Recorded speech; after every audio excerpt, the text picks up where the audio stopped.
Viola Desmond Won't Be Budged. Written by Jody and illustrated by Richard Rudnicki. Viola Desmond was one brave woman. Now come on here, listening close, and I'll tell you why. It was a day with a zing in the air when Viola set out on her way. She waved to Gladys and Susu, who worked for her at Vi's studio beauty parlor. Then she stepped into her car and drove away. Viola drove those winter wet roads with care. She had a meeting to attend 3 towns away. But guess what? She never made it there. First, she heard a rattle. Then, she heard a clunk, and her car began to shake. Quick, Viola drove into New Glasgow, Nova Scotia, to a garage. The mechanic said it would take some long hours to fix up the car, so Viola made plans to pass the time. She walked up the street and down until she came upon the beautiful Roseland Theatre.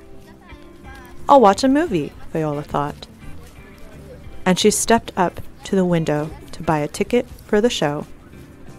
Her ticket in hand, Viola found the perfect seat, right down close where she could see real good. But then she felt a tap on her shoulder. She looked up into the face of the usher. "You have a cheap upstairs ticket," she said. "You have to go up to the balcony."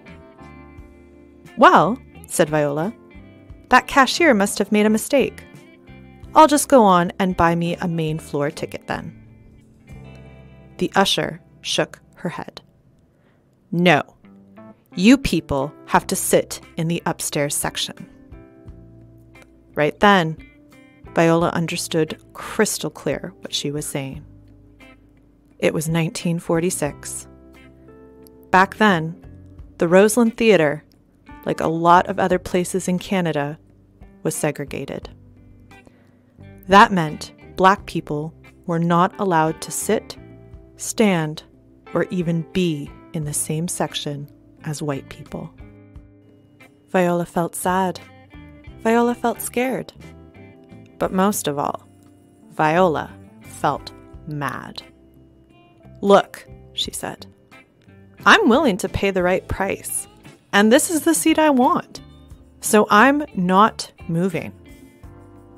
"Well," said the usher, and went to tell the manager. "Well," said the manager, and went to phone the police. And before you knew it, all 3 of them came up to Viola to insist that she move to the balcony. But I told you Viola was brave, didn't I? She wouldn't budge 1 inch because she knew this seating rule wasn't fair to Black folks. It was just plain wrong. So the manager and the policeman dragged her out of the theater in a real rough way. They took Viola to jail. Can you believe it?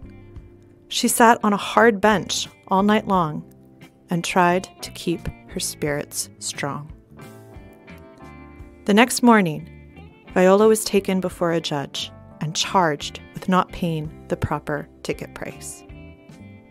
She tried to explain that she was happy to pay more for the downstairs ticket, but they didn't listen to her none. Viola was charged a fine of $20, which was a whole lot of money in those days. Then, she was free to go. Viola was glad to get back home to her beauty parlor. When people came by to visit, she told them what happened to her in New Glasgow. The story made them angry, too. So Viola and Black community groups in Nova Scotia decided to appeal her charge. A year later, in 1947, they faced the Nova Scotia Supreme Court. But the judges there sure didn't want to talk about racial segregation. They said Viola's case had been fair, and they canceled her appeal right there. Still, Viola's bravery made a big difference. She inspired all kinds of people to fight against segregation, and by the late 1950s, it was made against the law. So come on and join me in saying thank you to Viola Desmond, a real hero who sat down for her rights. Welcome back to the Human Rights Story Corner. This month's story is inspired to reflect Women's History Month.